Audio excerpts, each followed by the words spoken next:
यहाँ पे कह रहा है the coordinates of the fourth vertex of the rectangle formed by the point 0,0 फिर है 2,0 एंड 0,3 आर। यहाँ पे देखिए 3 वर्टेक्स दे रखा है रेक्टेंगल का और बोला कि रेक्टेंगल का फोर्थ वर्टेक्स क्या होगा। तो यहाँ पे अगर आप ध्यान दीजिएगा तो यहाँ पे एक वर्टेक्स है 0,0 और जैसे ही 0,0 आपको देखे तो सीधे आप एक्स एक्सिस और वाई एक्सिस ड्रा कर लीजिए। आपको ज़्यादा सोचना ही नहीं है, सीधे आप एक्स एक्सिस और वाई एक्सिस ड्रा कर लीजिए। यहाँ पे हो जाएगा एक्स डैश बाई और बाई डैश। 0,0 कहाँ पे आएगा, यहाँ पे ऑरिजिन पे आ जाएगा, ये है 0,0। इसके बाद है 2,0 यानी एक्स का वैल्यू 2 और बाई का वैल्यू 0, तो एक्स का वैल्यू 2 इधर कहीं पे रहेगा। जैसे मान लेते हैं यहाँ पे 2 है तो ये वाला पॉइंट हो जाएगा 2,0। फिर है 0,3 यानी एक्स का वैल्यू 0 और बाई का वैल्यू 3, तो बाई का वैल्यू 3 ये इस लाइन पे कहीं पे आएगा। जैसे यहाँ पे मान लीजिए 3 है तो ये वाला पॉइंट हो जाएगा 0,3। तो यहाँ पे देखिए अब यहाँ पे इस तरीके से आगे बढ़िए और यहाँ पे नीचे से आगे बढ़िए और दोनों जहाँ पे इंटरसेक्ट करेगा वो वाला पॉइंट हो जाएगा, मतलब फोर्थ वर्टेक्स हो जाएगा। ये आपको एक रेक्टेंगल दिख रहा है ना, जैसे यहाँ पे आप मान लीजिए ए बी, यहाँ पे हो जाएगा सी और ये हो जाएगा डी। तो यहाँ पे जो फोर्थ वर्टेक्स सी है इसी का कोऑर्डिनेट आपको निकालना है। यहाँ से सी का कोऑर्डिनेट नहीं निकाल लीजिएगा, यहाँ पे देखिए एक्स वाला इधर है 2 और बाई वाला इधर है 3, तो सी वर्टेक्स का जो कोऑर्डिनेट आएगा वो आएगा 2,3। हमेशा आपको ध्यान रखना है कि पहले एक्स वाला और उसके बाद बाई वाला आपको लिखना है। तो यहाँ पे देखिए ऑप्शन में, तो ऑप्शन हो जाएगा सी। क्वेश्चन नंबर 45, यहाँ पे कह रहा है the ratio in which the line segment joining points P x1, y1 and q x2, y2 is divided by x axis is. यहाँ पे बोला कि पॉइंट P और पॉइंट Q को ज्वाइन करने पे जो लाइन सेगमेंट बनेगा उस लाइन सेगमेंट को एक्स एक्सिस किस रेशियो में डिवाइड करा। यहाँ पे हमसे रेशियो पूछा है, तो यहाँ पे सबसे पहले पॉइंट P और पॉइंट Q को ज्वाइन करके एक लाइन सेगमेंट बनाइए। जैसे यहाँ पे मान लेते हैं P है और यहाँ पे मान लीजिए Q है, यहाँ पे इसको ज्वाइन करिए तो एक लाइन सेगमेंट PQ बन जाएगा और P का कोऑर्डिनेट है x1, y1 और Q का कोऑर्डिनेट है x2, y2। अब बोला कि इस लाइन सेगमेंट को एक्स एक्सिस किस रेशियो में डिवाइड करा, तो जैसे एक्स एक्सिस यहाँ पे ड्रा करिए। जैसे मान लीजिए ये वाला लाइन है एक्स एक्सिस और ये वाला जो एक्स एक्सिस है वो पी क्यू को यहाँ पे कट किया है, ये पॉइंट मान लीजिए आर है और आर का कोऑर्डिनेट कितना हो जाएगा। तो यहाँ पे देखिए ये जो पॉइंट आर है वो ये पॉइंट पी क्यू पे भी लाई कर रहा और ये जो पॉइंट आर है वो एक्स एक्सिस पे भी लाई कर रहा। तो जब पॉइंट आर एक्स एक्सिस पे लाई कर रहा तो इस पॉइंट का कोऑर्डिनेट क्या होगा, एक्स एक्सिस पे एक्स वाला एक्स रहेगा और वाई वाला 0 हो जाएगा। और आपको समझ में x,0 कैसे आया, क्योंकि ये जो पॉइंट आर है वो एक्स एक्सिस पे भी लाई कर रहा और एक्स एक्सिस पे वाई वाला 0 होता है और एक्स वाला को x मान लिए। और यहाँ पे देखिए 2 पार्ट है, एक पी आर और एक क्यू आर, तो एक को मान लीजिए m1 और एक को मान लीजिए m2। इसी का वैल्यू आपको निकालना है। तो यहाँ पे आप यूज करिए सेक्शन फॉर्मूला। तो यहाँ पे हो जाएगा कोऑर्डिनेट ऑफ आर, ये है x,0। तो यहाँ पे बताइए सेक्शन फॉर्मूला क्या होता है, m1x2 plus m2x1 upon m1 plus m2। फिर हो जाएगा m1/2 plus m2/1 upon m1 plus m2। अब यहाँ पे ध्यान दीजिएगा, यहाँ पे आपको रेशियो निकालना है ना, तो जब भी रेशियो निकालना होता है जिसका वैल्यू आपको पता हो उसी को लेकर चलना है। जैसे यहाँ पे x वाला का वैल्यू तो आपको पता नहीं है लेकिन y वाला का वैल्यू आपको पता है, यहाँ पे y वाला 0 है तो आपको y वाला ही लेकर चलना है। तो यहाँ पे y वाला 0 है, इधर y वाला ये वाला है, तो यहाँ पे हो जाएगा 0 = m1/2 plus m2/1 upon m1 plus m2। अब यहाँ पे वैल्यू को आप पुट करिए तो ये हो जाएगा 0 = m1 तो आपको निकालना ही है और y2 की जगह भी तो y2 ही रहेगा ना, फिर m2 की जगह m2 अब y1 की जगह भी y1 ही रहेगा। तो यहाँ पे आप क्रॉस मल्टीप्लाई कर लीजिए, इसके नीचे कुछ नहीं तो 1 है। तो यहाँ पे देखिए m1/2 प्लस m2/1 को 1 से मल्टीप्लाई करेगा तो वही चीज़ रहेगा m1/2 प्लस m2/1 और इस तरफ 0 को m1 प्लस m2 से मल्टीप्लाई करिए तो यहाँ पे पूरा 0 हो जाएगा। अब यहाँ पे इसको इधर लेके आइए, तो ये हो जाएगा m1/2 इक्वल टू, ये इधर आके नेगेटिव हो जाएगा, -m2/1। अब देखिए इसके नीचे कुछ नहीं तो 1 और इसके भी नीचे कुछ नहीं तो 1। तो यहाँ पे आप क्या करिए कि ये m2 को इस 1 से मल्टीप्लाई कर दीजिए और बाई 2 को इस 1 से मल्टीप्लाई कर दीजिए। तो यहाँ पे ऊपर में है m1 और यहाँ पे m2 को इस 1 से मल्टीप्लाई करेगा तो 1 × m2 हो जाएगा इक्वल टू, यहाँ पे ऊपर में बच गया -/1 और यहाँ पे बाई 2 को 1 से मल्टीप्लाई करिए तो बाई 2 × 1/2, यानी यहाँ पे जो रेशियो आएगा वो आएगा -/1/2। यही आपका रेशियो हो जाएगा। तो यहाँ पे ऑप्शन देख लीजिए, तो ऑप्शन हो जाएगा बी। क्वेश्चन नंबर 46, यहाँ पे कह रहा है the ratio in which the line segment joining the points a1, b1 and b a2, b2 is divided by axis is. यहाँ पे बोला कि पॉइंट ए और पॉइंट बी को ज्वाइन करने पे एक लाइन सेगमेंट बनेगा, उस लाइन सेगमेंट को बाई एक्सिस किस रेशियो में डिवाइड करा है। यहाँ पे आपसे रेशियो पूछा है। तो देखिए ये सेम क्वेश्चन है 45 जैसा है। 45 में एक्स एक्सिस था और यहाँ पे वाई एक्सिस है। तो यहाँ पे सबसे पहले पॉइंट ए और पॉइंट बी को ज्वाइन करके एक लाइन सेगमेंट बनाइए। तो यहाँ पे देखिए, जैसे यहाँ पे पॉइंट ए ले लेते हैं, इसका कोऑर्डिनेट है a1, b1 और यहाँ पे पॉइंट बी ले लीजिए, इसका कोऑर्डिनेट है a2, b2 और यहाँ पे इसको ज्वाइन करिए। तो यहाँ पे ज्वाइन करिएगा तो एक लाइन सेगमेंट ए बी बन जाएगा। तो बोला कि इस लाइन सेगमेंट ए बी को बाई एक्सिस किस रेशियो में डिवाइड करेगा। तो यहाँ पे एक बाई एक्सिस ड्रा करिए, मान लेते हैं ये लाइन है बाई एक्सिस और जो कि ए बी लाइन सेगमेंट को यहाँ पे पॉइंट सी मान लीजिए, सी पॉइंट पे कट किया है। तो यहाँ पे बताइए सी पॉइंट का कोऑर्डिनेट क्या होगा। तो ये जो सी पॉइंट है वो ए बी पे भी लाई कर रहा है, सी पॉइंट है जो बाई एक्सिस पे भी लाई कर रहा है। तो जब सी पॉइंट बाई एक्सिस पे लाई कर रहा है तो बाई एक्सिस पे एक्स वाला क्या होता है, 0 होता है और बाई वाला को बाई मान लीजिए। तो सी पॉइंट का कोऑर्डिनेट हो जाएगा 0, बाई। कैसे हुआ 0, बाई, आपको आ रहा है समझ में। हमेशा याद रखिएगा कि बाई एक्सिस पे एक्स वाला क्या होता है, 0 होता है। तो एक्स वाला 0 हो गया और बाई वाला को बाई मान लिए। अब यहाँ पे इसको मान लीजिए m1 और इसको मान लीजिए m2। तो यही m1 और m2 का वैल्यू आपको निकालना है। तो यहाँ पे देखिएगा, यहाँ पे आपको सेक्शन फार्मूला यूज करना होगा। इसको मान लीजिए x1, y1 और इसको मान लीजिए x2, y2। तो यहाँ पे कोऑर्डिनेट ऑफ c निकालिए बाई सेक्शन फार्मूला। तो यहाँ पे हो जाएगा कोऑर्डिनेट ऑफ c और इसका कोऑर्डिनेट है 0, बाई। तो यहाँ पे बताइए सेक्शन फार्मूला क्या होता है, m1x2 plus m2x1 upon m1 plus m2। फिर हो जाएगा m1/2 plus m2/1 upon m1 plus m2। अब यहाँ पे देखिएगा, यहाँ पे आपको हम पहले बता चुके हैं जिसका वैल्यू आपको पता रहे उसी को लेकर चलना है। जैसे x वाला का वैल्यू आपको पता है 0, y वाला का वैल्यू तो आपको पता नहीं है, तो यहाँ पे x वाला को लेकर चलिए। तो यहाँ पे हो जाएगा now 0 = m1x2 plus m2x1 upon m1 plus m2। अब यहाँ पे वैल्यू को रखिए, तो यहाँ पे हो जाएगा 0 = m1 और x2 का वैल्यू यहाँ पे देखिए a2 है, तो यहाँ पे x2 की जगह आ जाएगा a2 प्लस m2x1 और x1 का वैल्यू कितना है a1, तो यहाँ पे हो जाएगा a1 upon m1 plus m2। तो यहाँ पे तो वही रहेगा m1 प्लस m2 और इसके नीचे कुछ नहीं तो 1 है। अब यहाँ पे देखिए क्रॉस मल्टीप्लाई करिए, तो इसको जब 1 से मल्टीप्लाई करेगा तो ये तो वहीं से रहेगा। That means m1a2 plus m2a1 equal to, यहाँ पे 0 को इससे मल्टीप्लाई करिए तो ये पूरा 0 हो जाएगा। इसके बाद देखिए यहाँ पे m2a1 को इस तरफ भेज दीजिए, तो यहाँ पे m1a2 और m2 वाला को उधर भेजिए, तो यहाँ पे इधर आके ये हो जाएगा -m2a1, इस तरीके से होगा। अब यहाँ पे ध्यान दीजिएगा, इसके नीचे कुछ नहीं तो 1 और यहाँ पे भी इसके नीचे कुछ नहीं तो 1 है।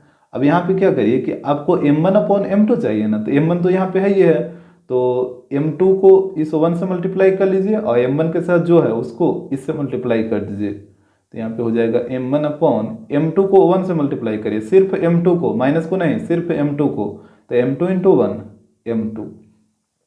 यहाँ पे बच गया -a1 और ये a2 को इस 1 से मल्टीप्लाई करिए तो यहाँ पे हो जाएगा a2, यानी यहाँ पे जो रेशियो आएगा वो आएगा -a1 रेशियो a2। तो यहाँ पे देख लीजिए ऑप्शन, तो यहाँ पे ऑप्शन में आप देखेंगे तो ऑप्शन ए होगा।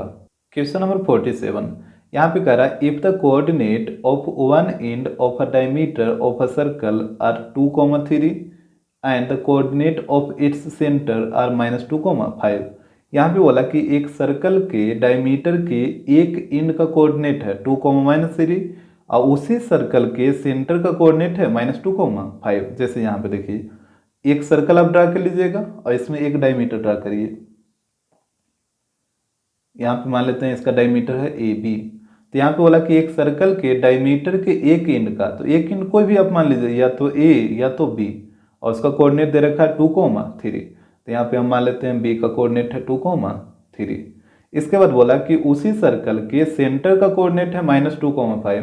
तो सेंटर यही वाला है ना, ये ओ मान लीजिए सेंटर है, तो इसका कोऑर्डिनेट दे रखा है -2,5।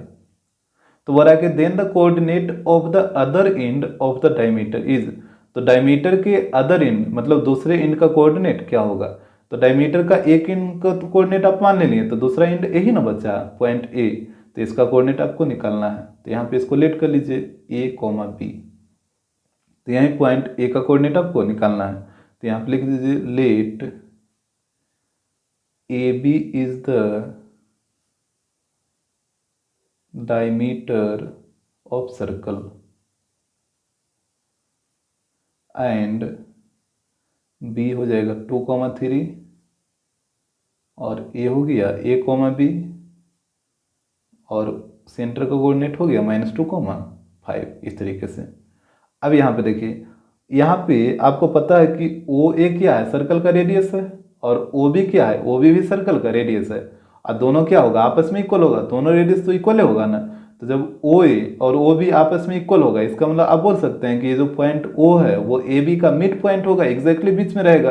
क्या कि ये वाला और ये वाला जब दोनों डिस्टेंस इक्वल हो गया, यानी पॉइंट ओ है जो मिड पॉइंट हो जाएगा। तो यहाँ पे आपको मिड पॉइंट थ्योरम लगाना है। तो यहाँ पे कोऑर्डिनेट ऑफ ओ निकालिए बाय मिड पॉइंट थ्योरम। तो यहाँ पे देखिए, यहाँ पे हो जाएगा कोऑर्डिनेट ऑफ ओ, ये है -2,5। तो यहाँ पे बताइए मिड पॉइंट थ्योरम क्या होता है, x1 + x2/2, y1 + y2/2। तो यहाँ पे एक को मान लीजिए x1, y1 और सेकंड को मान लीजिए x2, y2। अब यहाँ पे वैल्यू को पुट कर लीजिए, तो ये हो जाएगा ओ -2,5। यहाँ पे वैल्यू को रखिए x1 + x2, तो x1 का वैल्यू a और x2 का वैल्यू 2। तो यहाँ पे हो जाएगा a + 2/2। फिर है y1 + y2, तो y1 का वैल्यू है b और y2 का वैल्यू है 3 ना, तो ये हो जाएगा b + 3/2। अब आप कंपेयर कर लीजिए, तो x वाले को x के साथ कंपेयर करिएगा और y वाले को y के साथ। तो यहाँ पे हो जाएगा -2 = a + 2/2 और यहाँ पे हो जाएगा 5 = b + 3/2। अब देखिए यहाँ पे नीचे कुछ नहीं तो 1 तो है ही, 1 को a + 2 से मल्टीप्लाई करिए तो a + 2 और यहाँ पे 2 × -2 -4। अब 2 को उधर भेजिए, तो 2 को जब उधर भेजिएगा तो -2 हो जाएगा, -4 -2 दैट मीन्स -6। तो a का वैल्यू आ गया -6। अब यहाँ पे देखिए इसके नीचे कुछ नहीं तो 1, तो b + 3 को 1 से मल्टीप्लाई करिए तो b + 3 ही रहेगा और 5 × 2 10। अब 3 को इधर लाके माइनस करिए तो b = हो जाएगा 10 - 3 दैट मीन्स 7, यानी a का वैल्यू आएगा -6 और b का वैल्यू आएगा 7। यानी जो अदर एंड था a, इसका कोऑर्डिनेट था a, b और ये आ गया a -6, 7। तो यही आपका अदर एंड का कोऑर्डिनेट आएगा -6, 7। तो यहाँ पे देखिए ऑप्शन, तो यहाँ पे ऑप्शन हो जाएगा ए। क्वेश्चन नंबर 48, यहाँ पे कह रहा है in figure the area of triangle ABC in square unit is. Figure में ट्रायंगल ABC का एरिया बताइए। तो यहाँ पे देखिए फिगर, यहाँ पे बोल रहा है ट्रायंगल ABC, इस ट्रायंगल का एरिया क्या होगा। अच्छा यहाँ पे बताइए, पहले आप बताइए BC का लेंथ कितना होगा, B से लेके C तक का।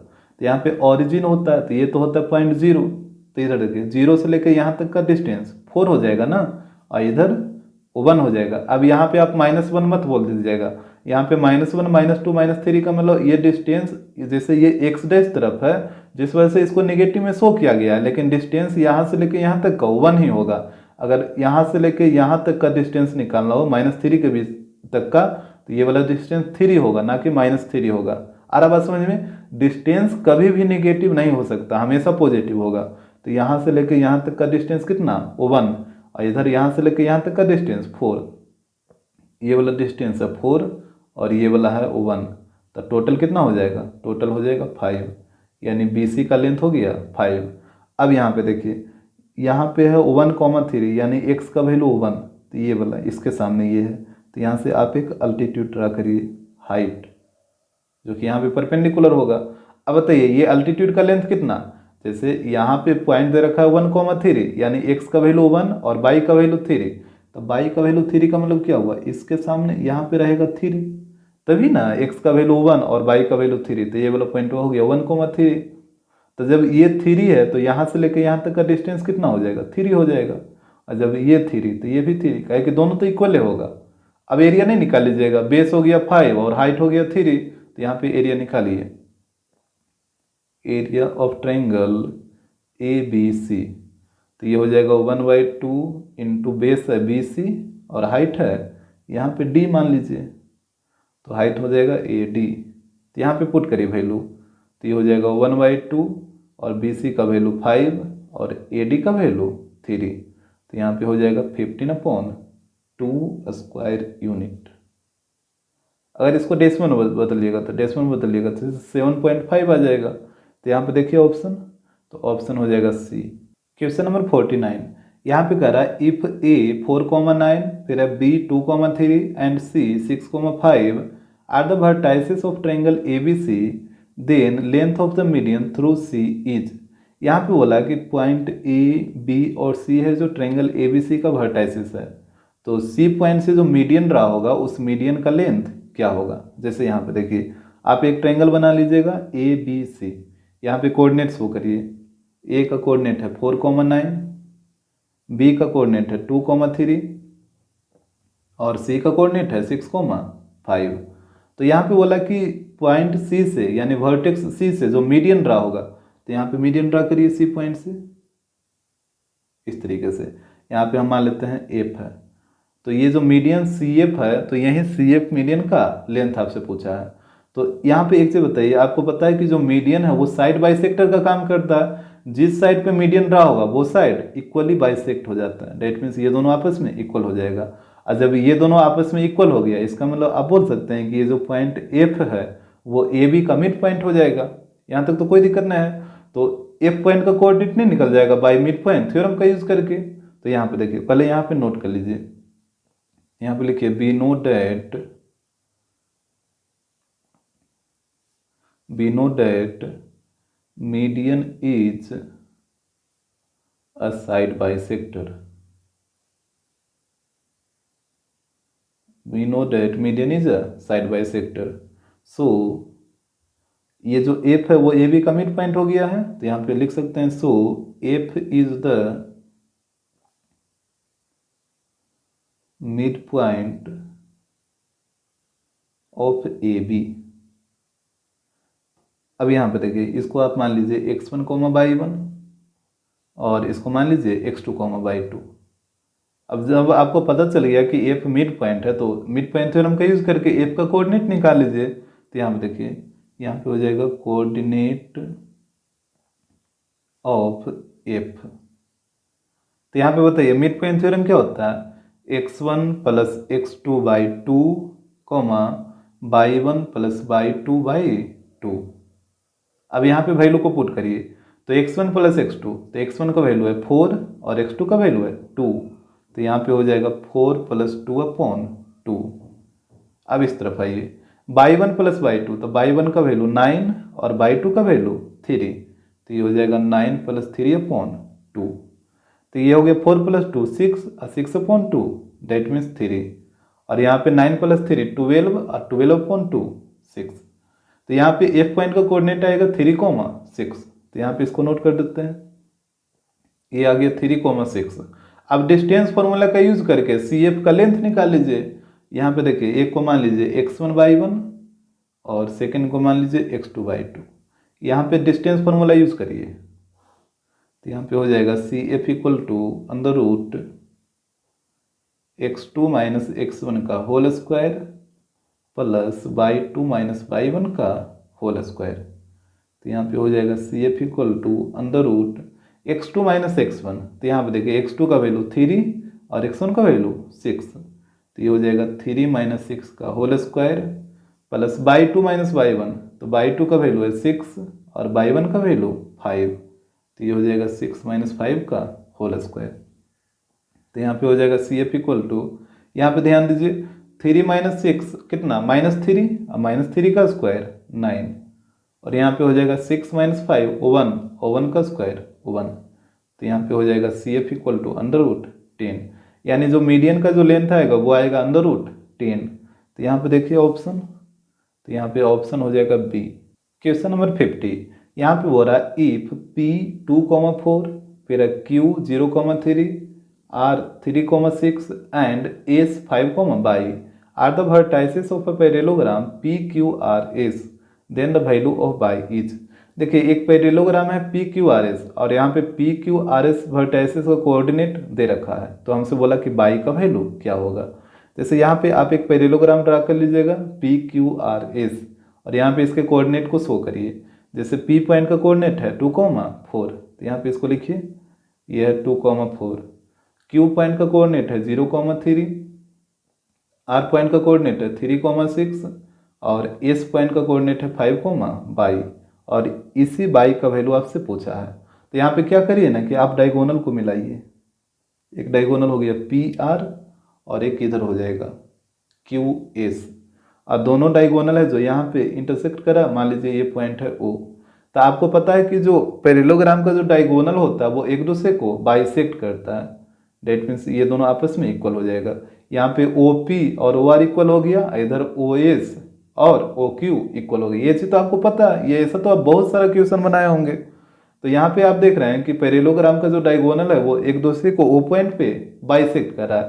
तो यहाँ पे बताइए जो O पॉइंट है वो PR का भी मिड पॉइंट हो जाएगा, क्योंकि OP और OR आपस में क्या इक्वल है। तो ये जो पॉइंट O है वो PR का मिड पॉइंट हो जाएगा। और अगर इस तरफ से आप देखें तो यहाँ पे OQ और OS ये दोनों भी आपस में क्या इक्वल है। तो ये जो पॉइंट O है वो QS या SQ इसका भी मिड पॉइंट हो जाएगा। तो यहाँ पे आप बोल सकते हैं कि जो पॉइंट O है वो PR का भी और QS दोनों डायगोनल का मिड पॉइंट होगा। तो यहाँ पे पहले नोट कर लीजिए, यहाँ पे हो जाएगा be note at diagonal of parallelogram bisect each other।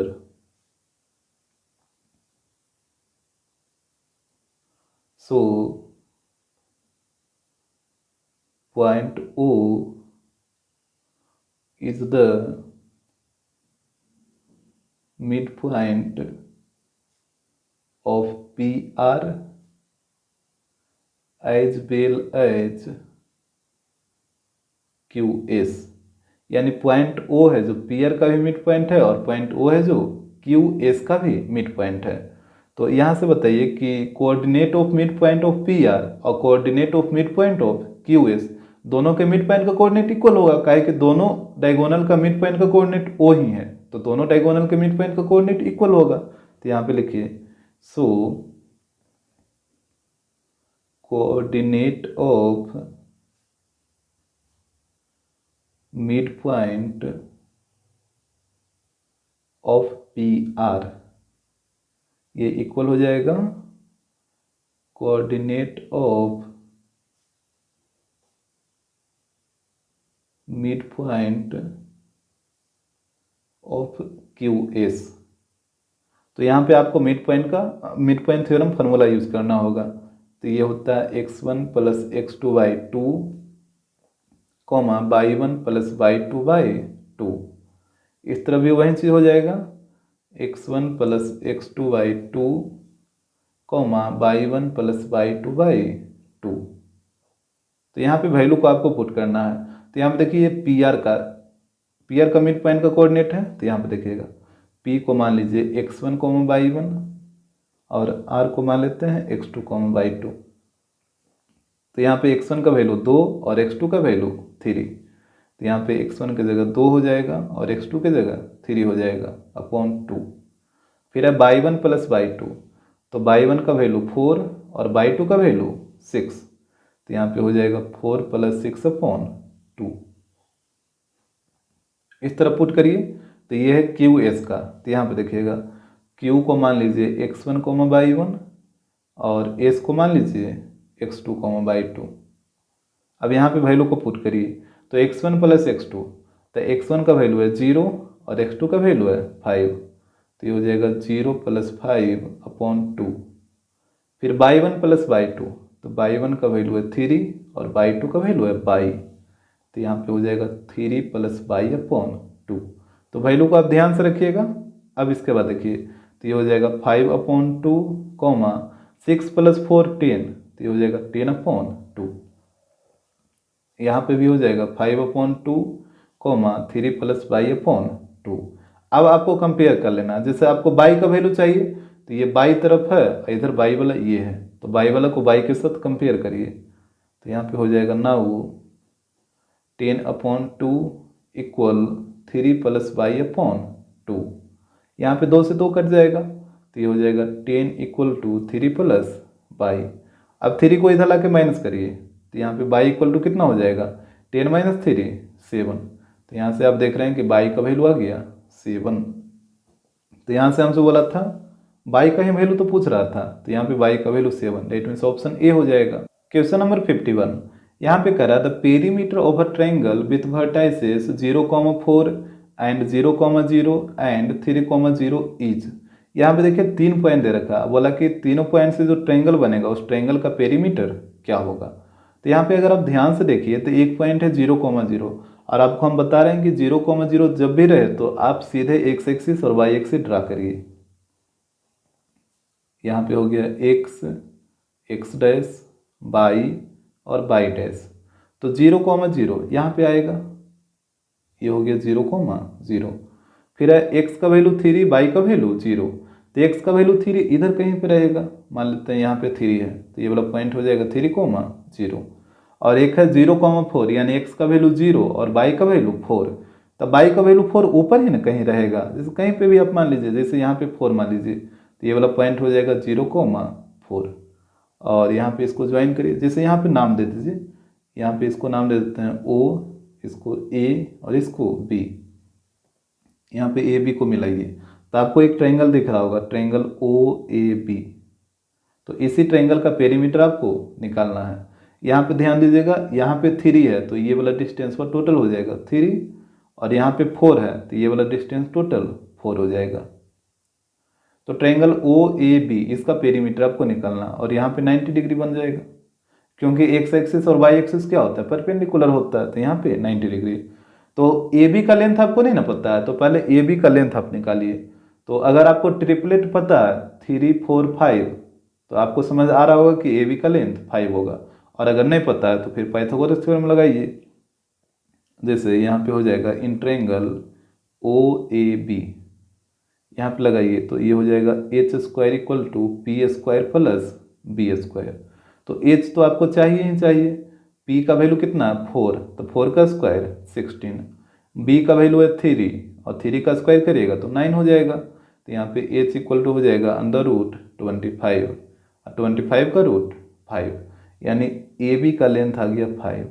अब पेरीमीटर नहीं निकाल लीजिएगा, यहाँ पे देखिए पेरीमीटर इक्वल टू हो जाएगा, तीनों को ऐड करिए तो ये हो जाएगा 3 प्लस 5 प्लस 4। तो यहाँ पे हो जाएगा 5 प्लस 4 9 और 9 प्लस 3 12, यानी पेरीमीटर आएगा 12। तो देखिए ऑप्शन, तो यहाँ पे ऑप्शन हो जाएगा डी। क्वेश्चन नंबर 52 यहाँ पे कह रहा है if the point P 2,1 lies on the line joining points A 4,2 and B 8,4 then. यहाँ पे बोला कि जो पॉइंट P है वो पॉइंट A और B को ज्वाइन करने पे जो लाइन बनेगा उसी लाइन पे पॉइंट P लाई कर रहा है। जैसे देखिए सबसे पहले आप पॉइंट ए और पॉइंट बी को ज्वाइन करके एक लाइन बनाइए। जैसे यहाँ पे मान लीजिए पॉइंट ए है और यहाँ पे कहीं पे पॉइंट बी मान लीजिए, यहाँ पे इसको ज्वाइन करिए तो एक लाइन ए भी बन जाएगा। यहाँ पे पॉइंट ए का कोऑर्डिनेट है 4,2 और पॉइंट बी का कोऑर्डिनेट है 8,4। तो बोला कि इसी लाइन पे एक पॉइंट पी है और इस पी पॉइंट का कोऑर्डिनेट दे रखा है 2,1, इस तरीके से। तो यहाँ बोला कि देन यहाँ पे 4 ऑप्शन दे रखा है, चारों में से कौन सा सही होगा। तो यहाँ पे आप देखिए ये वाला हो जाएगा m1 और ये हो जाएगा m2। यहाँ पे इसको मान लीजिए x1, y1 और इसको मान लीजिए x2, y2। यहाँ पे आप सेक्शन फॉर्मूला यूज करके m1 और m2 का पहले वैल्यू निकालिए। तो यहाँ पे देखिएगा, यहाँ पे हो जाएगा कोऑर्डिनेट ऑफ p और ये दे रखा है 2,1। तो यहाँ पे आप बताइए फार्मूला क्या होता है। ये होता है m1x2 plus m2x1 upon m1 plus m2। फिर हो जाएगा m1/2 plus m2/1 upon m1 plus m2। यही होता है सेक्शन फार्मूला। अब यहाँ पे देखिए आपको m1 और m2 का वैल्यू निकालना है। तो या तो आप x वाला को लेकर चलिए या y वाला, जिसको वैल्यू पता रहे उसी को लेकर चलिए। तो यहाँ आपको x का ही वैल्यू पता है और y का ही वैल्यू पता है, तो किसी एक को लेकर चलिए। दोनों को लेकर चलने से कोई मतलब ही नहीं बनेगा। या तो आप x वाला को लेकर चलिए या फिर y वाला, हम x वाला को ही लेकर चलते हैं। तो यहाँ पे हो जाएगा नाउ 2 इक्वल टू, इधर x वाला ये है ना, तो ये हो जाएगा m1x2 plus m2x1 upon m1 plus m2। अब यहाँ पे वैल्यू को आपको पुट करना है। तो ये हो जाएगा 2 इक्वल टू, यहाँ पे देखिए m1 की जगह तो m1 ही रहेगा और x2 का वैल्यू कितना 8, तो यहाँ पे हो गया 8। फिर m2 की जगह m2 ही रहेगा और x1 का वैल्यू यहाँ पे देखिए 4, तो ये हो गया 4 और नीचे में तो वही चीज़ रहेगा m1 प्लस m2। इसके बाद देखिएगा इसके नीचे कुछ नहीं तो 1 है, और 1 को इससे मल्टीप्लाई करिए वही चीज़ हो जाएगा। तो यहाँ पे हो जाएगा 8m1 प्लस 4m2 और इस तरफ 2 से दोनों में मल्टीप्लाई करिए। तो यहाँ पे हो गया 2m1 प्लस 2m2। अब यहाँ पे m1 को इधर लाके माइनस कर लीजिए, तो 8m1 माइनस 2m1 कितना हो जाएगा, ये हो जाएगा 6m1। और ये 4m2 को उधर ले जाके माइनस करिए, तो पहले से था 2m2 और ये हो जाएगा माइनस 4m2। तो यहाँ पे हो गया 6m1 equal to minus 2m2। अब इसके बाद देखिएगा यहाँ पे नीचे कुछ नहीं तो 1 और यहाँ पे भी नीचे कुछ नहीं तो 1। तो यहाँ पे आप क्या करिए ना कि इस m2 को इस 1 से मल्टीप्लाई कर दीजिए और यहाँ पे ये जो 6 है इसको इस 1 से मल्टीप्लाई करिए। तो यहाँ पे हो जाएगा m1 अपॉन 1 को m2 से मल्टीप्लाई करिए तो m2 हो जाएगा और यहाँ पे ऊपर में -2 है तो -2 और यहाँ पे 6 को 1 से मल्टीप्लाई करिए तो 6 × 1 6, ये कटेगा 3 बार में, तो यहाँ पे आ गया -1/3। तो यहाँ पे हम देख रहे हैं कि m1 और m2 का वैल्यू आ गया -1/3। यहाँ पे निगेटिव आ गया ना, तो निगेटिव जैसे ही आया तो आपको पता होना चाहिए कि ये एक्सटर्नली डिवाइड करेगा। आपको हमेशा रखना है कि निगेटिव जैसे ही आएगा रेशियो का वैल्यू तो ये एक्सटर्नली डिवाइड करेगा। और यहाँ पे सिर्फ निगेटिव साइन यही शो करता है कि ये एक्सटर्नली डिवाइड हो रहा है। अगर ये पॉजिटिव रहता तो इंटरनली डिवाइड हो रहा है, तो निगेटिव का मतलब एक्सटर्नली। अब आप यहाँ पे थोड़ा सा डिटेल में समझिए सेक्शन फार्मूला को, तब आपको ये क्वेश्चन कंप्लीटली समझ आएगा। देखिए सेक्शन फार्मूला में 2 चीज़ होता है, एक इंटरनली होता है और एक एक्सटर्नली होता है। तो यहाँ पे सबसे पहले हम समझेंगे इंटरनली। तो इंटरनली अभी तक आप जितना भी पढ़ते आ रहे हैं वो सब इंटरनली ही था। जैसे मान लीजिए एक लाइन सेगमेंट है ए बी, यहाँ पे ए है और यहाँ पे बी है। ए का कोऑर्डिनेट है x1, y1 और बी का कोऑर्डिनेट मान लीजिए x2, y2 है। और कोई पॉइंट सी है या पी, कोई भी पॉइंट मान लीजिए, जैसे कोई पॉइंट पी है जो लाइन ए बी को इंटरनली डिवाइड कर रहा है। जब भी इंटरनली डिवाइड करेगा ना तो ये जो पी पॉइंट है वो हमेशा ए बी लाइन सेगमेंट के अंदर में रहेगा। ए बी के अंदर में, कहीं पे भी पी रह सकता है लेकिन ए बी के अंदर में ही रहेगा। इंटरनली के केस में ये जो पॉइंट पी रहेगा हमेशा ए बी के अंदर में ही रहेगा, कहीं पे भी आप रख सकते हैं। तो ये हो गया इंटरनली। अब देखिए एक्सटर्नली क्या होता है। तो एक्सटर्नली में 2 केस हो जाएगा, ठीक है। यहाँ से बारी बारी से हम दोनों को देखेंगे। जैसे यहाँ पे देखिए ये फर्स्ट केस, जैसे मान लीजिए कोई लाइन सेगमेंट है ए बी, यहाँ पे मान लेते हैं पॉइंट ए है और यहाँ पे मान लीजिए पॉइंट बी है, ठीक है, एक लाइन सेगमेंट है ए बी। और इसमें क्या होगा कि अगर कोई पॉइंट है जो ए बी लाइन सेगमेंट को एक्सटर्नली डिवाइड कर रहा है, तो वो जो पॉइंट होगा वो ए बी लाइन के बाहर में लाई करेगा, ए बी के अंदर कभी नहीं रहेगा। वो जो पॉइंट होगा वो ए बी के बाहर में रहेगा। तो बाहर कहने का मतलब वो जो पॉइंट है वो इधर भी रह सकता है या फिर वो पॉइंट इधर भी रह सकता है। जैसे वो पॉइंट या तो इधर रहेगा या तो इधर रहेगा। अब आपको कैसे पता चलेगा कि वो पॉइंट इधर होगा कि इधर होगा, तो वो भी हम समझेंगे। जैसे मान लीजिए वो पॉइंट इधर है, कोई पॉइंट पी है जो ए बी लाइन सेगमेंट को एक्सटर्नली डिवाइड कर रहा, तो यहाँ पे या तो पॉइंट पी इधर रहेगा या फिर सेकंड केस इसका भी देख लीजिए, यहाँ पे लिख देते हैं, ये हो गया केस 1 और ये हो जाएगा केस सेकंड। यहाँ पे ए है, यहाँ पे बी है और यहाँ पे पॉइंट पी इधर रहेगा, यहाँ पे ले लीजिए इसको। और आपको बात समझ में, तो या तो पॉइंट पी इधर रहेगा मतलब ए बी लाइन सेगमेंट के बाहर रहेगा, तो बाहर कहने का मतलब या तो इस तरफ रहेगा या तो उस तरफ रहेगा। अब देखिए पॉइंट पी इस तरफ कब रहेगा और उस तरफ कब रहेगा। जैसे यहाँ पे जो क्वेश्चन था इसी के अकॉर्डिंग चलिए, जैसे यहाँ पे देखिए रेशियो कितना आया था 1/3। यहाँ पे माइनस से आपको कोई मतलब नहीं रखना है, माइनस का मतलब सिर्फ माइनस का इतना ही काम है कि ये एक्सटर्नली बता रहा है।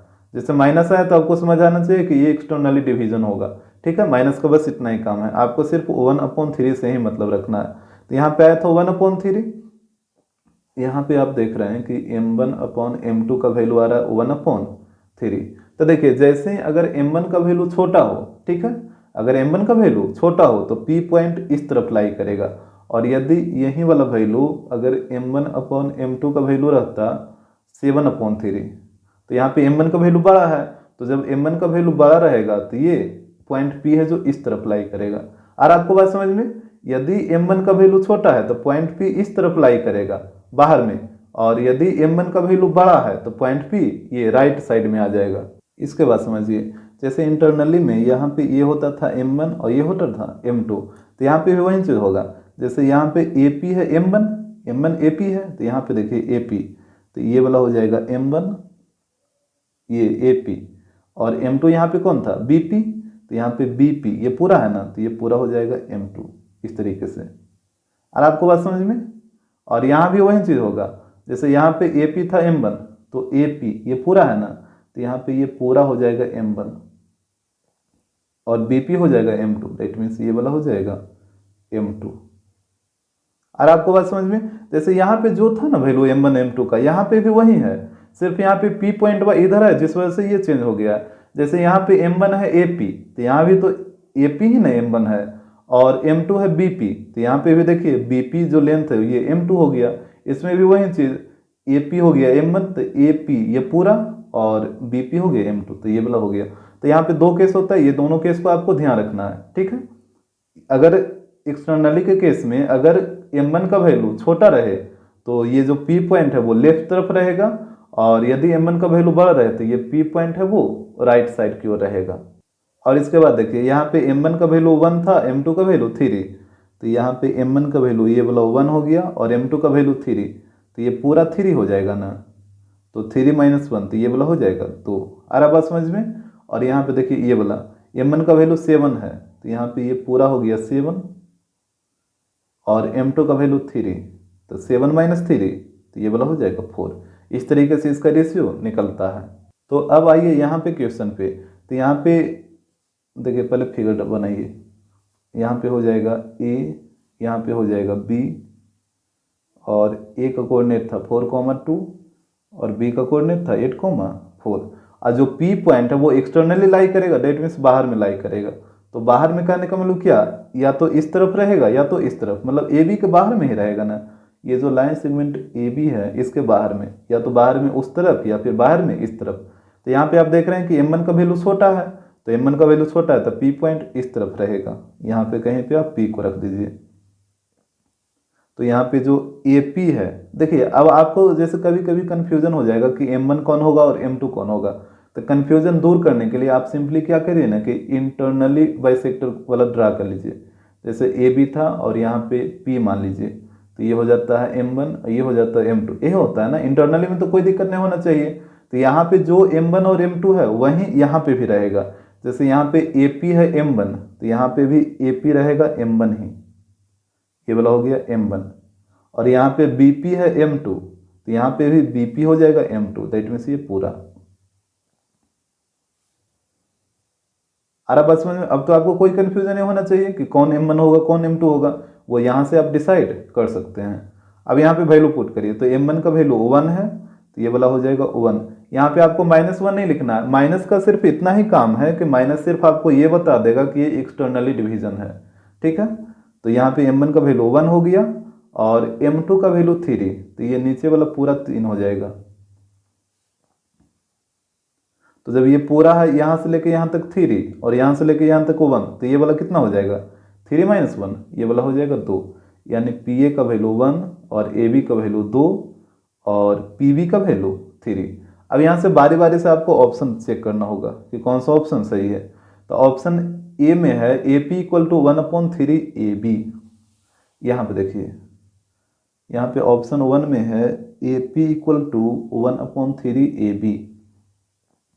अब यहाँ पे इसको क्रॉस मल्टीप्लाई करिए, इसके नीचे कुछ नहीं तो 1 है ना, तो इस AB को इस 1 से मल्टीप्लाई करिए, तो ये हो गया AP/AB = 1/3। यहाँ पे सिर्फ हम AB, ये जो AB है इसको 1 से मल्टीप्लाई किए हैं, क्रॉस मल्टीप्लाई, तो AB यहाँ पे आ गया। तो AP का वैल्यू 1 और AB का वैल्यू 3, देखिए तो यहाँ पे AP का वैल्यू तो 1 है और AB का वैल्यू 3, AB का वैल्यू 3 है, AB का वैल्यू तो 2 है यहाँ पे, तो ये ऑप्शन 1 गलत हो जाएगा। अरे आपको बात समझ में? इसके बाद देखिएगा ऑप्शन 2 को चेक करिए। यहाँ पे है AP = BP।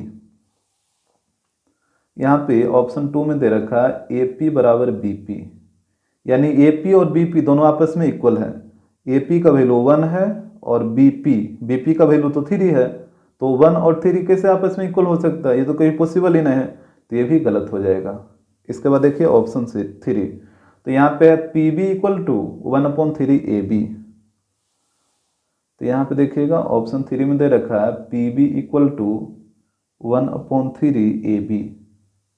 यहाँ पे भी आप क्रॉस मल्टीप्लाई करिए, तो यहाँ पे नीचे कुछ नहीं तो 1 है, तो यहाँ पे हो जाएगा PB यहाँ पे AB को 1 से मल्टीप्लाई करिए, तो AB यहाँ पे हो जाएगा = 1/3, यानी PB का वैल्यू 1, तो यहाँ पे देखिए PB, तो PB का वैल्यू 1 है, PB का वैल्यू तो 3 है और यहाँ पे PB का वैल्यू 1 आ रहा है, तो यहाँ पे ऑप्शन 3 भी रॉन्ग हो जाएगा। तो यहाँ पे एक ही तो ऑप्शन अब बचा 4, तो यही आपका सही रहेगा। इसको भी चेक कर लीजिए। तो यहाँ पे देखिए ऑप्शन डी में है AP = 1/2 AB। तो यहाँ पे देख लीजिए, यहाँ पे दे रखा है AP = 1/2 AB। तो यहाँ पे भी आप क्रॉस मल्टीप्लाई करिए, इसके नीचे कुछ नहीं तो 1, तो यहाँ पे हो जाएगा AP/AB × 1 AB = 1/2। तो यहाँ पे AP का वैल्यू 1 और AB का वैल्यू 2, तो यहाँ पे देखिए AP का वैल्यू 1 सही है और AB का वैल्यू 2 ये भी सही है, तो यहाँ पे ऑप्शन डी हो जाएगा। तो यही आपका आंसर होगा।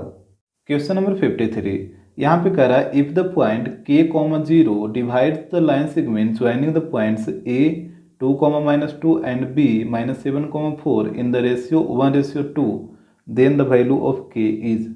यहाँ पे बोला कि पॉइंट A और पॉइंट B को ज्वाइन करिएगा तो एक लाइन सेगमेंट बनेगा और उस लाइन सेगमेंट को पॉइंट K, 0 1:2 में डिवाइड कर रहा है, तो K का वैल्यू क्या होगा? तो यहाँ पे सबसे पहले आप पॉइंट A और पॉइंट B को ज्वाइन करके एक लाइन सेगमेंट बनाइए। जैसे देखिए यहाँ पे मान लेते हैं पॉइंट A है और यहाँ पे मान लीजिए पॉइंट B है। पॉइंट A का कोऑर्डिनेट है 2, -2 और पॉइंट B का कोऑर्डिनेट है -7, 4 और यहाँ पे इसको ज्वाइन करिए तो एक लाइन सेगमेंट बन जाएगा AB। और बोला कि पॉइंट K, 0 है जो इस लाइन सेगमेंट को 1:2 में डिवाइड करा, तो यहाँ पे कहीं पे उस पॉइंट को ले लीजिए। मान लेते हैं ये पॉइंट है C, इसका कोऑर्डिनेट है K, 0 और ये 1:2 में डिवाइड करा, तो ये वाला हो जाएगा 1 और ये हो जाएगा 2। यहाँ पे इसको मान लीजिए x1, y1 और इसको मान लीजिए x2, y2। ये वाला हो जाएगा m1 और ये हो जाएगा m2। तो यहाँ पे यूज करिए सेक्शन फार्मूला, तो यहाँ पे हो जाएगा कोऑर्डिनेट ऑफ C और ये दे रखा है K, 0, तो यहाँ पे होता है m1 x2 plus m2x1 upon m1 plus m2, फिर हो जाएगा m1/2 plus m2/1 upon m1 plus m2, इस तरीके से। अब यहाँ पे देखिए आपको k का वैल्यू निकालना है, तो जब k का वैल्यू निकालना है तो k यहाँ x तरफ है ना, तो x तरफ वाला को ही सिर्फ आप लेके चलिए। तो यहाँ पे हो जाएगा now k equal to m1x2 plus m2x1 upon m1 plus m2। अब यहाँ पे वैल्यू पुट कर लीजिए, तो ये हो जाएगा k इक्वल टू, यहाँ पे देखिएगा m1 का वैल्यू 1 है तो 1, और x2 का वैल्यू -7 है तो यहाँ पे हो गया -7।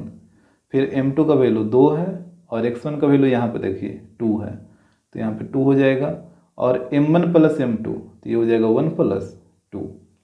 तो यहाँ पे k इक्वल टू हो जाएगा -7 प्लस 4 अपॉन 3।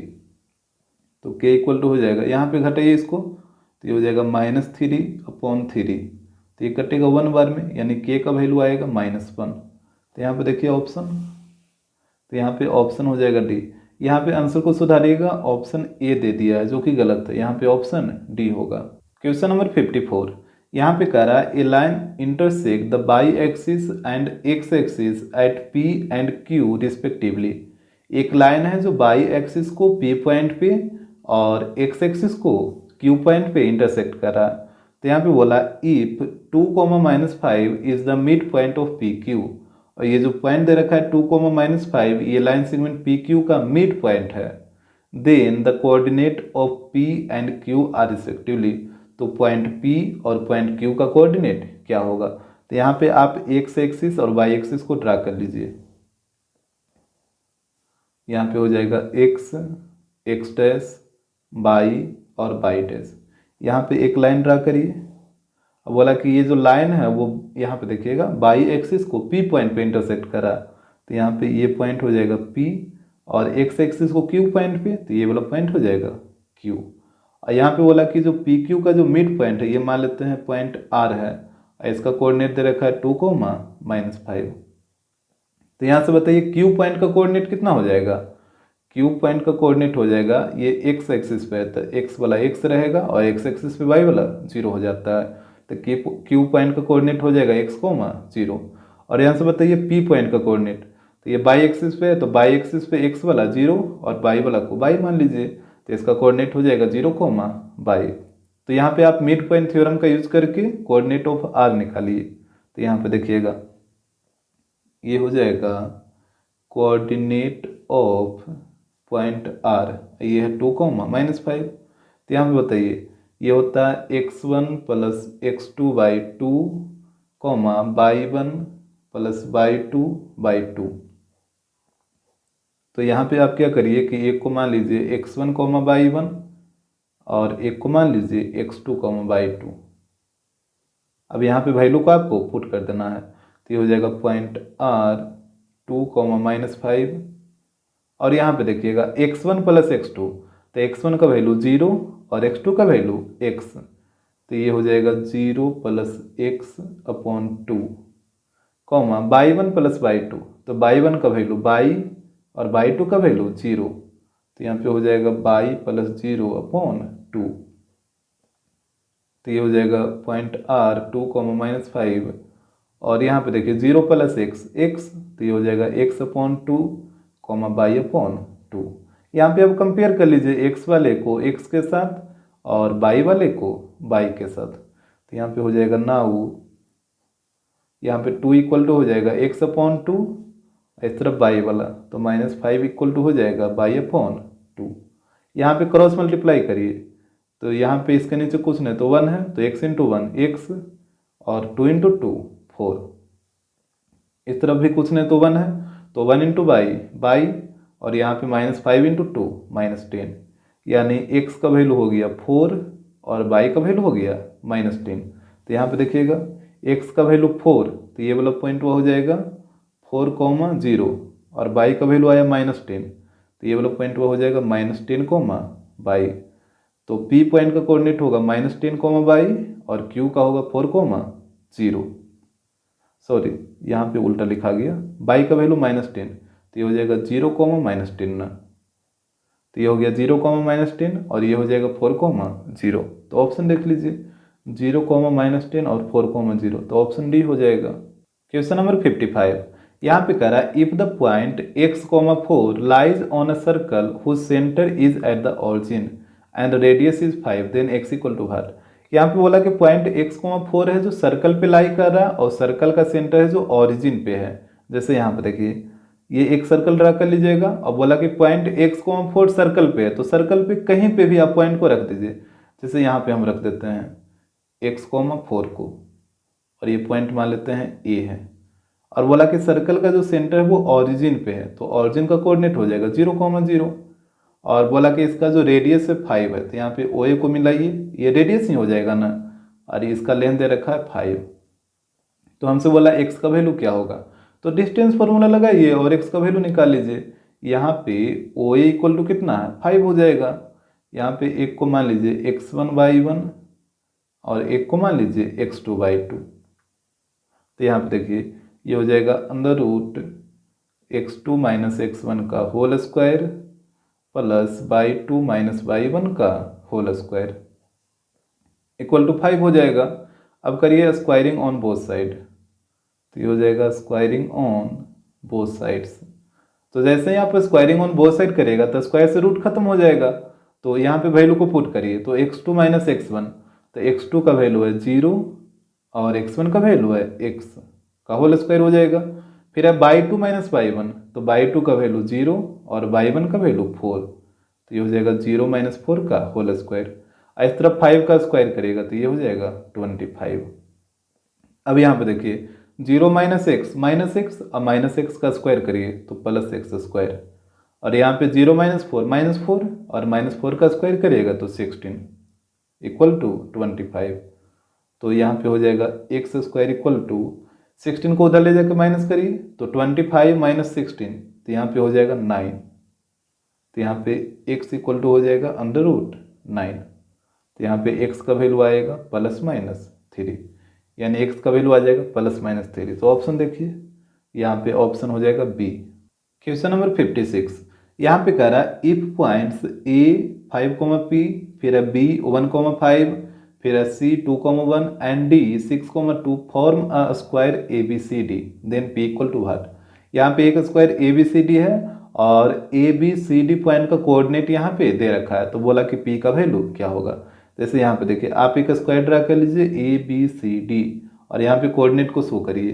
पॉइंट A का कोऑर्डिनेट है 5, p, पॉइंट B का कोऑर्डिनेट है 1, 5, पॉइंट C का कोऑर्डिनेट है 2, 1 और पॉइंट D का कोऑर्डिनेट दे रखा है 6, 2। तो हमसे बोला कि P का वैल्यू क्या होगा, तो यहाँ पे देखिए आप इसके डायगोनल को मिलाइए, एक AC है और एक BD है, और आपको पता होना चाहिए कि ये जो स्क्वायर का जो डायगोनल होता है वो एक दूसरे को बाइसेक्ट करता है और वो भी 90 डिग्री पे। जैसे रोम्बस का डायगोनल एक दूसरे को बाइसेक्ट करता है 90 पे, उसी प्रकार स्क्वायर का भी डायगोनल होता है जो एक दूसरे को 90 पे बाइसेक्ट करता है, और ये वाला पॉइंट आप O मान लीजिए। तो यहाँ पे देखिए जब OA और OC ये दोनों आपस में इक्वल है तो ये पॉइंट O है जो AC का मिड पॉइंट हो जाएगा। उसी प्रकार OB और OD ये दोनों आपस में क्या है इक्वल है, तो ये जो पॉइंट O है वो BD का भी मिड पॉइंट हो जाएगा। तो यहाँ पे देखिए यहाँ पे पहले इसको लिख लीजिए, we know that diagonal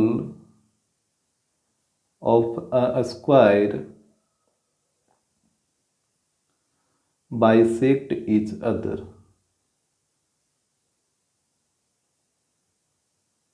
तो यहाँ पे हो जाएगा सो O is the midpoint of AC as well as BD, यानी O है जो AC का भी मिड पॉइंट है और O है जो BD का भी मिड पॉइंट है। तो यहाँ से आप बोल सकते हैं कि AC के मिड पॉइंट का कोऑर्डिनेट और BD के मिड पॉइंट का कोऑर्डिनेट, दोनों के मिड पॉइंट का कोऑर्डिनेट इक्वल होगा, क्योंकि दोनों डायगोनल का मिड पॉइंट का कोऑर्डिनेट O ही है ना, दोनों डायगोनल के मिड पॉइंट का कोऑर्डिनेट O है। तो यहाँ से हम बोल सकते हैं कि AC के मिड पॉइंट का कोऑर्डिनेट और बी डी के मिड पॉइंट का कोऑर्डिनेट, दोनों के मिड पॉइंट का कोऑर्डिनेट आपस में इक्वल होगा। तो यहाँ पे लिखिए, यहाँ पे हो जाएगा coordinate of mid point of A C, ये इक्वल हो जाएगा coordinate of mid point of B D, यानी ए सी के मिड पॉइंट का कोऑर्डिनेट और बी डी के मिड पॉइंट का कोऑर्डिनेट, दोनों कोऑर्डिनेट आपस में इक्वल होगा। तो यहाँ पे यूज करिए मिड पॉइंट थ्योरम। तो ये होता है x1 plus x2 by 2 comma y1 plus y2 by 2। फिर यहाँ पे हो जाएगा x1 plus x2 by 2 comma y1 plus y2 by 2। तो यहाँ पे अब वैल्यू को आपको पुट करना है। तो ये ए सी का है, तो यहाँ पे देखिएगा ए को मान लीजिए x1 कॉमा y1 और सी को मान लीजिए x2 कॉमा y2। तो यहाँ पे वैल्यू को रखिए, x1 का वैल्यू 5 और x2 का वैल्यू 2। तो यहाँ पे हो जाएगा 5 प्लस 2 अपॉन 2। फिर है y1 प्लस y2, तो y1 का वैल्यू है p और y2 का वैल्यू है 1। तो यहाँ पे हो जाएगा p प्लस 1 अपॉन 2। अब इस तरफ आइए बी डी के तरफ। तो यहाँ पे b को मान लेते हैं x1 कॉमा y1 और d को मान लीजिए x2 कॉमा y2। अब यहाँ पे पुट करिए, तो x1 का वैल्यू 1 और x2 का वैल्यू 6। तो यहाँ पे हो जाएगा 1 प्लस 6 अपॉन 2। फिर अब y1 प्लस y2, तो यहाँ पे देखिएगा y1 का वैल्यू 5 और y2 का वैल्यू 2। तो ये हो जाएगा 5 प्लस 2 अपॉन 2। कैलकुलेट कर लीजिए। तो यहाँ पे हो जाएगा 5 plus 2 7 upon 2 comma p plus 1 upon 2। इस तरफ भी हो जाएगा 7 अपॉन 2 कॉमा यहाँ पे भी हो जाएगा 7 अपॉन 2। यहाँ पे आप कंपेयर कर लीजिए, बाई वाला को कंपेयर करिए बाई वाले के साथ। तो यहाँ पे हो जाएगा now p plus 1 upon 2 equal to 7 upon 2। यहाँ पे 2 से 2 कटेगा, 1 को उधर ले जाके माइनस कर लीजिए। तो p इक्वल टू हो जाएगा 7 माइनस 1। तो यहाँ से p का वैल्यू आ जाएगा 6।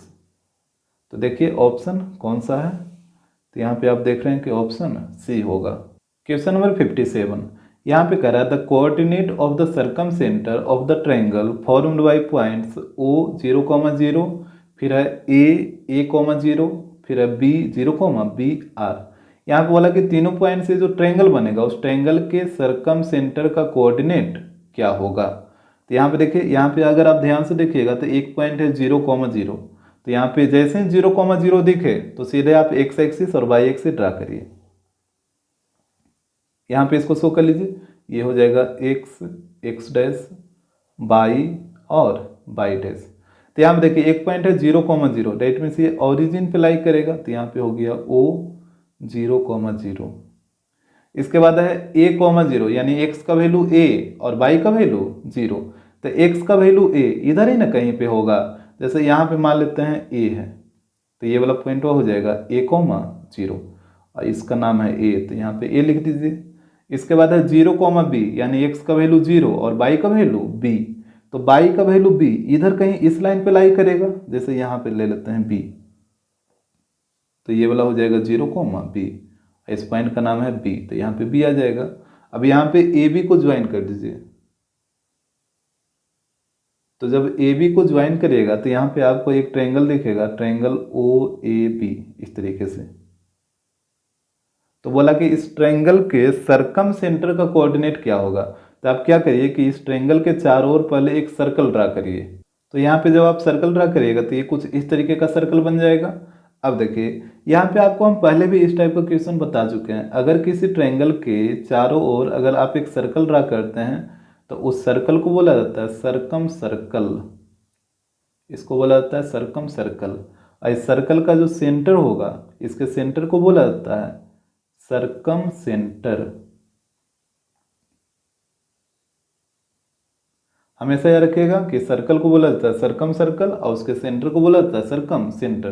तो यहाँ पे भी वही चीज बोला था कि ट्रायंगल का जो सर्कम सेंटर है उसी का कोऑर्डिनेट आपको निकालना है। तो यहाँ पे देखिए ये राइट एंगल ट्रायंगल है ना, यहाँ पे 90 डिग्री बनेगा। तो ये ट्रायंगल है right angle triangle.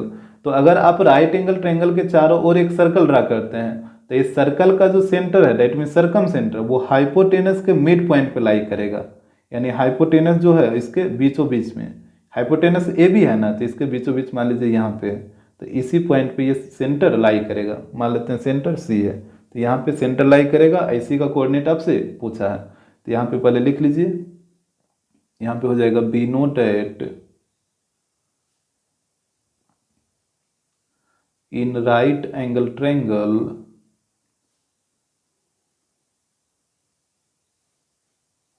circumcenter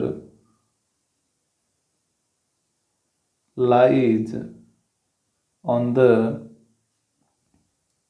midpoint of hypotenuse।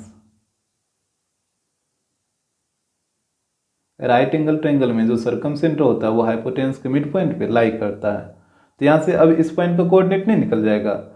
यहाँ पे ए बी लाइन सेगमेंट को देखिए ना, इसको ए के कोऑर्डिनेट को मान लेते हैं x1 y1 और बी के कोऑर्डिनेट को मान लीजिए x2 y2।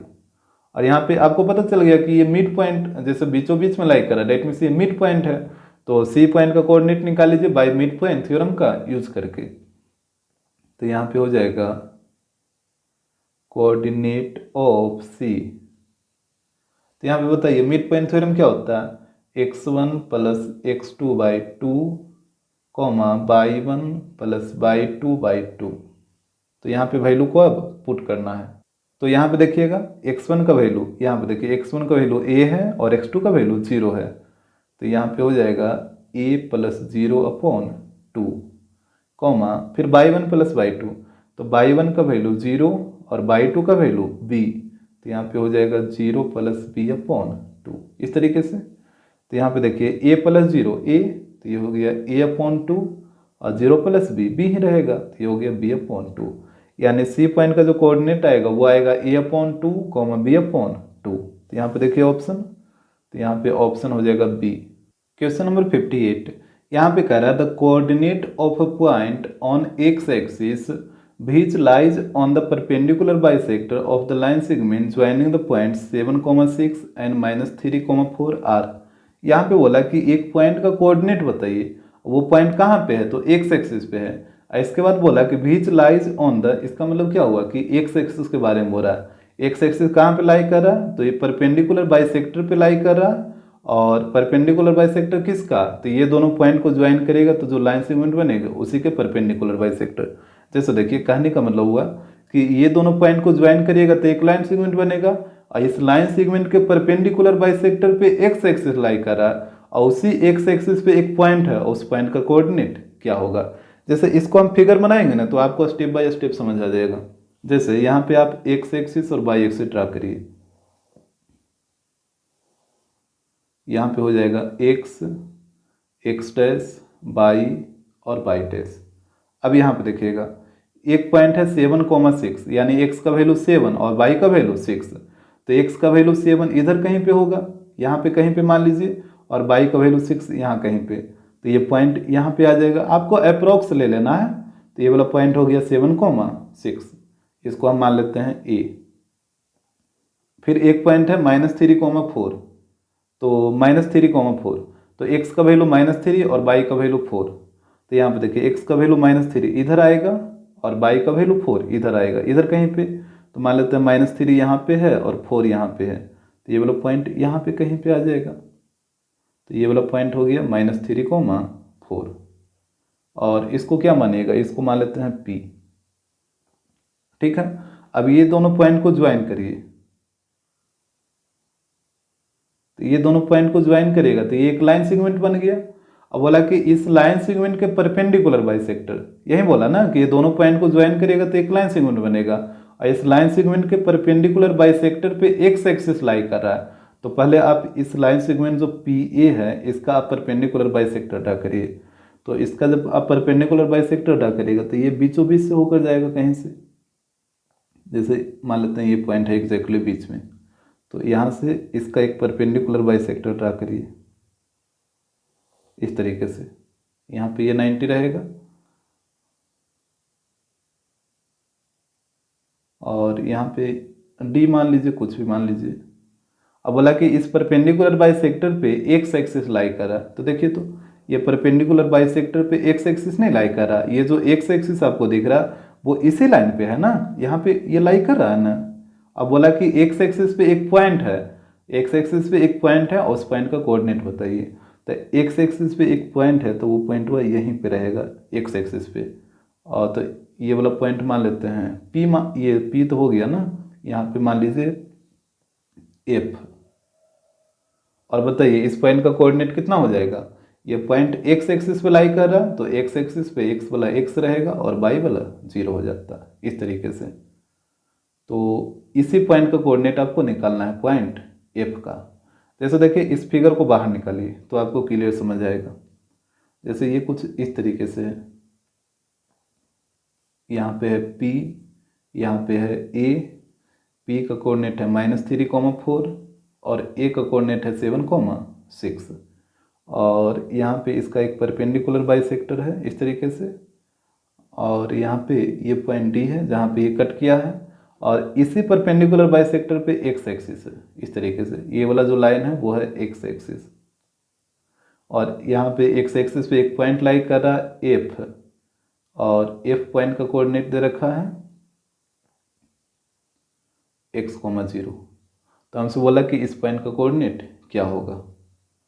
तो यहाँ पे देखिए अब तो पहले ही पढ़ चुके हैं कि अगर परपेंडिकुलर बाइसेक्टर पे जितना भी पॉइंट लाई करता है उस पॉइंट का डिस्टेंस पॉइंट P से और पॉइंट A से, ये दोनों पॉइंट से क्या होगा, इक्वल होगा। यहाँ पे जो पॉइंट F है वो इसी परपेंडिकुलर बाइसेक्टर पे ही लाई कर रहा है ना, तो ये पॉइंट F का डिस्टेंस पॉइंट P से और इस तरफ पॉइंट A से, ये दोनों डिस्टेंस क्या होगा, आपस में इक्वल होगा। ये तो आप ऑलरेडी पढ़ चुके हैं। तो यहाँ पे हम बोल सकते हैं हियर पी एफ इक्वल हो जाएगा ए एफ का। इसमें तो आपको कोई दिक्कत होना ही नहीं चाहिए। अब यहाँ पे दोनों तरफ आप डिस्टेंस फार्मूला लगाइए, तो यहाँ पे हो जाएगा √x2 - x1 का whole square plus y2 - y1 का होल स्क्वायर। इस तरह भी लगाइए तो यहाँ पे हो जाएगा x2 - x1 का whole square plus y2 - y1 का होल स्क्वायर। अब यहाँ पे वैल्यू को पुट करना है, तो सबसे पहले आप करिए स्क्वायरिंग ऑन बोथ साइड्स। तो यहाँ पे हो जाएगा स्क्वायरिंग ऑन बोथ साइड्स।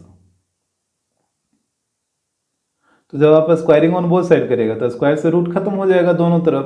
तो यहाँ पे वैल्यू को पुट करिए, तो यहाँ पे देखिए पी एफ का ये है, तो पी को मान लेते हैं x1, y1 और एफ को मान लीजिए x2, y2।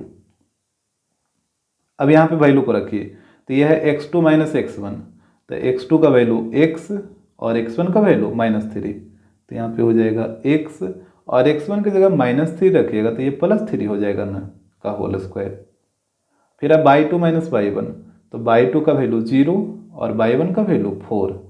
तो यहाँ पे हो जाएगा 0 - 4 का होल स्क्वायर।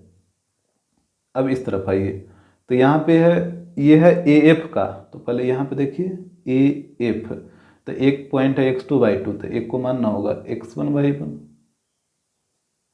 अब यहाँ पे पुट करिए x2 का वैल्यू x और x1 का वैल्यू 7, तो यहाँ पे हो जाएगा x - 7 का होल स्क्वायर। फिर अब y2 - y1, तो यहाँ पे देखिए y2 का वैल्यू 0 और y1 का वैल्यू 6, तो ये हो जाएगा 0 - 6 का होल स्क्वायर। तो वैल्यू पुट करने में तो कोई दिक्कत नहीं होगा।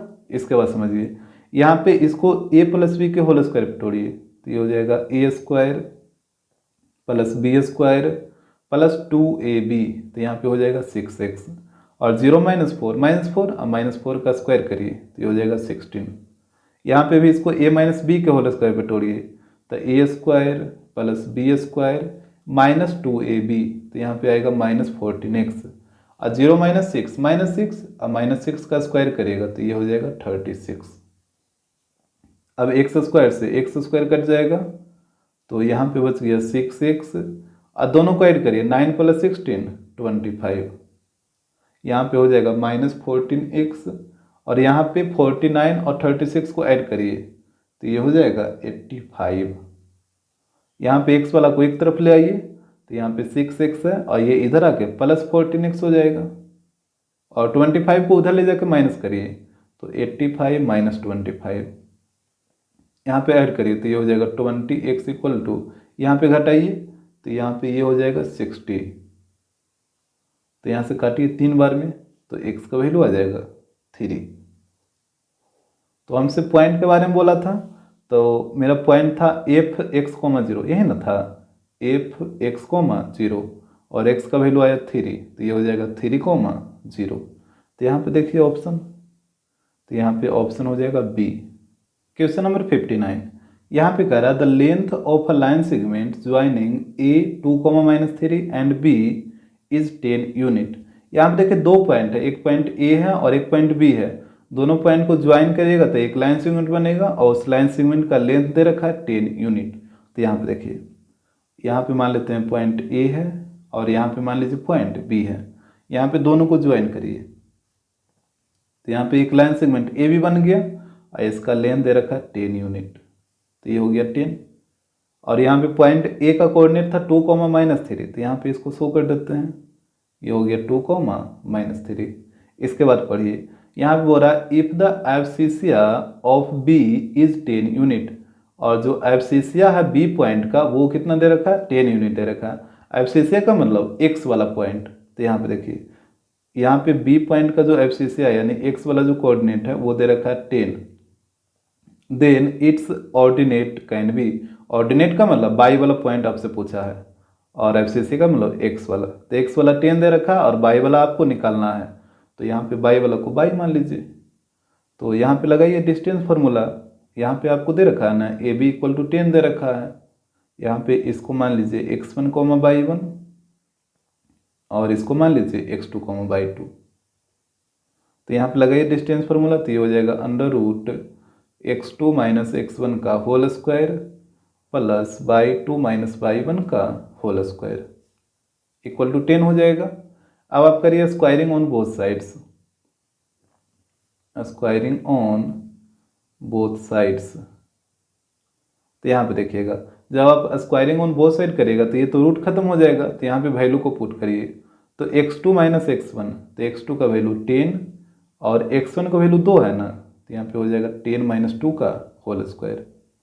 फिर है y2 - y1, तो यहाँ पे देखिए y2 का वैल्यू है बाई और y1 का वैल्यू है -3, तो जब यहाँ पे -3 रखेगा तो ये +3 हो जाएगा का होल स्क्वायर, इस तरफ 10 का स्क्वायर 100, तो यहाँ पे 10 - 2 8 और 8 का स्क्वायर 64। यहाँ पे तोड़िए a + b के होल स्क्वायर पे, तो ये हो जाएगा a² + b² + 2ab, तो यहाँ पे आएगा 6y इक्वल टू 100, तो यहाँ पे हो जाएगा y² + 6y और 64 + 9, ये दोनों को ऐड करिए तो ये आ जाएगा 73 इक्वल टू 100। अब यहाँ पे 100 को इधर ला के माइनस कर लीजिए, तो ये हो जाएगा y² + 6y, 73 - 100 कितना होगा, -27 इक्वल टू 0। अब यहाँ पे ब्रेक करिए -27 को 2 नंबर में, ताकि ऐड करने पे 6 और मल्टीप्लाई करने पे -27 आ जाए, तो ये टूटेगा 9 और 3 में, और 9 को रखना है पॉजिटिव, 3 को रखिए नेगेटिव, तो ये हो जाएगा y² + 9y - 3y और -27 इक्वल टू 0। यहाँ पे इधर ये जोन से और इधर ये जोन से कॉमन लीजिए, तो यहाँ पे y कॉमन हो जाएगा तो y + 9 बचेगा, और यहाँ पे -3 कॉमन लीजिए तो यहाँ पे भी y + 9 बचेगा इक्वल टू 0। अब y + 9 यहाँ भी है और यहाँ भी है, तो इसको बाहर निकाल लीजिए, तो यहाँ पे बच रहा है y और यहाँ पे -3 इक्वल टू 0। अब बारी बारी से 0 पुट करिए, तो y + 9 इक्वल टू 0, तो यहाँ पे हो जाएगा y का वैल्यू -9, इस तरफ हो जाएगा y - 3 इक्वल टू 0, तो यहाँ पे बताइए y का वैल्यू हो जाएगा 3, यानी y का वैल्यू आएगा -9 और 3 दोनों सही है। तो यहाँ पे देखिए ऑप्शन में 3 और -9, तो यहाँ पे ये ऑप्शन ए में है, तो ऑप्शन ए हो जाएगा। क्वेश्चन नंबर 60, यहाँ पे कह रहा है if the line segment joining the points 3, -4 and 1, 2 is trisected at the point P A, 2 and Q 5/3, B, then यहाँ पे देखिए बोला कि ये दोनों पॉइंट को ज्वाइन करिएगा तो एक लाइन सेगमेंट बनेगा, और वो लाइन सेगमेंट को पॉइंट P और पॉइंट Q ट्राइसेक्ट करा, मतलब 3 इक्वल पार्ट में डिवाइड करा, तो तो यहाँ पे आप क्या करिए कि इसको ए मान लीजिए और इसको बी मान लीजिए। जैसे देखिए यहाँ पे हो जाएगा लेट ए 3, -4 एंड बी 1, 2। अब यहाँ पे पॉइंट ए और पॉइंट बी दोनों पॉइंट को ज्वाइन करके एक लाइन सेगमेंट बनाइए। तो यहाँ पे पॉइंट ए ले लेते हैं और यहाँ पे पॉइंट बी ले लीजिए और यहाँ पे इसको ज्वाइन करिए। तो इस तरीके से एक लाइन सेगमेंट बन गया ए बी। अब बोला कि पॉइंट पी और पॉइंट क्यू है जो इस लाइन सेगमेंट को ट्राइसेक्ट कर रहा है, 3 इक्वल पार्ट में डिवाइड कर रहा है। तो यहाँ पे मान लेते हैं पी है और यहाँ पे क्यू है। तो देखिए तो 3 पार्ट हो गया, 1 पार्ट, 2 पार्ट और 3 पार्ट। तो यही बोला था कि पॉइंट पी और पॉइंट क्यू है जो लाइन सेगमेंट ए बी को 3 इक्वल पार्ट में डिवाइड कर रहा है। तो यहाँ पे कोऑर्डिनेट शो करिए।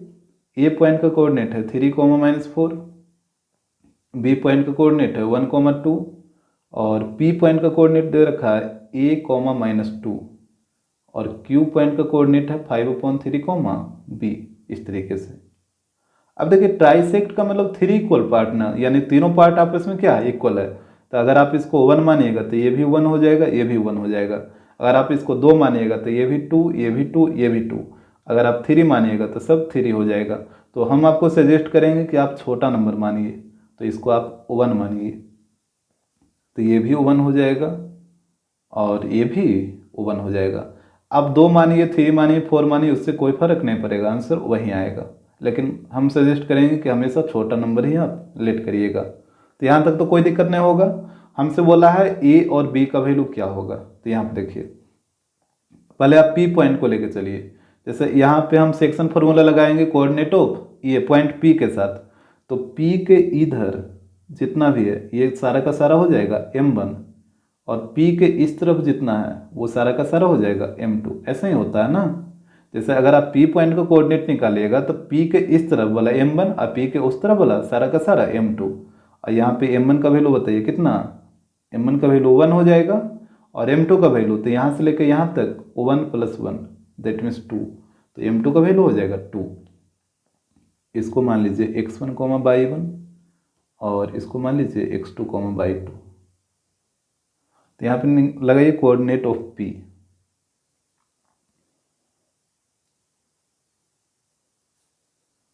यहाँ पे है a, -2। यहाँ पे बताइए सेक्शन फॉर्मूला क्या होता है, ये होता है m1x2 + m2x1 upon m1 + m2। फिर हो जाएगा m1/2 + m2/1 upon m1 + m2। इस तरीके से। तो यहाँ पे ध्यान दीजिएगा। तो ये हो जाएगा p a, -2। यहाँ पे a का वैल्यू आपको निकालना है ना, तो सिर्फ a वाला को लेकर चलिए ना। यहाँ पे दोनों को लेकर चलने से कोई फायदा ही नहीं है। जैसे a का वैल्यू आपको निकालना है तो सिर्फ a वाला को लेकर चलिए। तो यहाँ पे a वाला x में है और यहाँ पे x वाला ये है। तो यहाँ पे हो जाएगा a = m1x2 + m2x1 upon m1 + m2। तो यहाँ पे वैल्यू को पुट करिए। तो यहाँ पे हो जाएगा a = m1 का वैल्यू 1 है तो यहाँ पे आ गया 1। x2 तो यहाँ पे देखिएगा x2 का वैल्यू 1 है तो यहाँ पे भी रहेगा 1। फिर m2 तो m2 का वैल्यू 2 है तो यहाँ पे हो जाएगा 2 और x1 तो यहाँ पे देखिए x1 का वैल्यू 3 है तो यहाँ पे हो जाएगा 3। फिर m1 + m2 तो ये हो जाएगा 1 + 2। तो यहाँ पे हो जाएगा a = 1 + 6/3। तो ये हो जाएगा 7/3, यानी a का जो वैल्यू आएगा वो आएगा 7/3। तो ऑप्शन में आप चेक करिए a का वैल्यू 7/3 किस में है, ऑप्शन बी में है। तो ऑप्शन बी ही आपका सही होगा और b का वैल्यू 0 आएगा।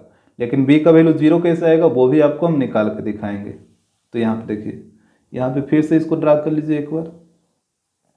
यहाँ पे है a, यहाँ पे है b, यहाँ पे है p और यहाँ पे है q। a का कोऑर्डिनेट है 3, -4 और b का है 1, 2।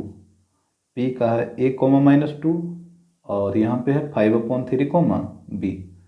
अब की बार आपको b का वैल्यू निकालना है। तो यहाँ पे आपको q पॉइंट में सेक्शन फॉर्मूला लगाना होगा। तो यहाँ पे देखिए q पॉइंट के इस तरफ ये सारा हो जाएगा m1 और q पॉइंट के उस तरफ सारा हो जाएगा m2, ये हो गया m1 और ये हो गया m2, और यहाँ पे ये था 1, ये भी है 1 और ये भी है 1।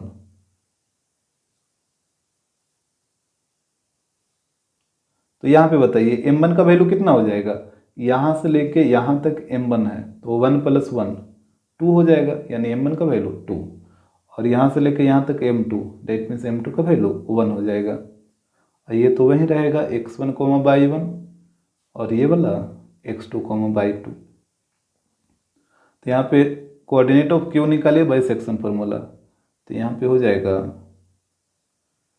कोऑर्डिनेट ऑफ q, और यहाँ पे q पॉइंट का कोऑर्डिनेट है 5/3, b, तो ये हो जाएगा 5/3, b। तो यहाँ पे बताइए फार्मूला होता है m1x2 + m2x1 upon m1 + m2, फिर हो जाएगा m1/2 + m2/1 upon m1 + m2। तो यहाँ पे आपको वैल्यू को क्या करना है, पुट करना है। तो यहाँ पे आपको b का वैल्यू निकालना है, तो सिर्फ आप b वाला को लेके चलिए, डेट मीन्स b वाला बाई वाला टर्म है ना, तो इधर बाई वाला b है, इधर बाई वाला ये है, तो इसको लेके चलिए। तो ये हो जाएगा b = m1/2 + m2/1, और नीचे में हो जाएगा m1 + m2।